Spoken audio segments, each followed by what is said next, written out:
Dalla notte all'alba, sabato drammatico sulle strade della Marca. Poco dopo l'una, in via Vallorgana a Castelcuco, una Volkswagen Polo con 3 giovani a bordo è finita fuori strada andando a schiantarsi contro un muro di contenimento. Alla guida c'era un 25enne di Asolo, accanto a lui un ragazzo di 16 anni sbalzato fuori dall'abitacolo a causa della violenza dell'impatto.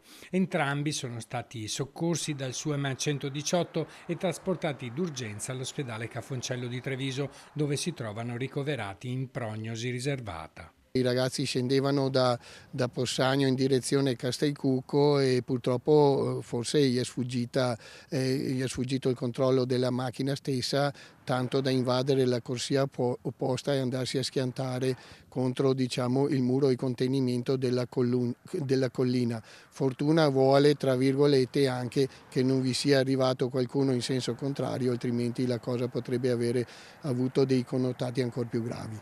Meno gravi le condizioni del terzo passeggero, un ventenne seduto sul sedile posteriore. Inizialmente portato al pronto soccorso di Montebelluna, è stato poi trasferito a Treviso per ulteriori accertamenti ortopedici. Sul posto sono intervenuti anche i vigili del fuoco e i carabinieri che stanno ricostruendo la dinamica dell'incidente. Tra le ipotesi al vaglio, l'alta velocità e un possibile malore del conducente. La strada è nota per la sua pericolosità. Quello che voglio consigliare a ognuno che vi transita è il fatto di assolutamente pensare di transitarvi nei dovuti modi con una velocità che sia adeguata. La mattina è stata segnata da un altro grave sinistro. Alle 7:20 lungo la Feltrina, all'altezza di Biadene di Montebelluna, 2 auto si sono scontrate frontalmente. Uno dei veicoli è finito in un fossato a bordo strada. A riportare le conseguenze più serie è stata una ragazza di 19 anni, trasportata in elicottero al Cafoncello in condizioni gravi. Ferito in maniera più lieve il conducente dell'altra auto,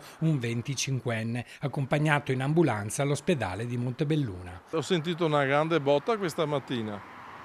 Siamo usciti, c'era già tante persone che aiutavano. I soccorsi sono venuti molto veloci. Spero che queste 2 persone coinvolte, si rimettano presto. Per i rilievi è intervenuta la polizia locale, mentre i vigili del fuoco hanno messo in sicurezza l'area. Secondo i residenti, in questo tratto di strada gli automobilisti schiacciano troppo sull'acceleratore. In questa strada corrono troppo veloci. Che provvedano, può essere anche messo un solo autovelox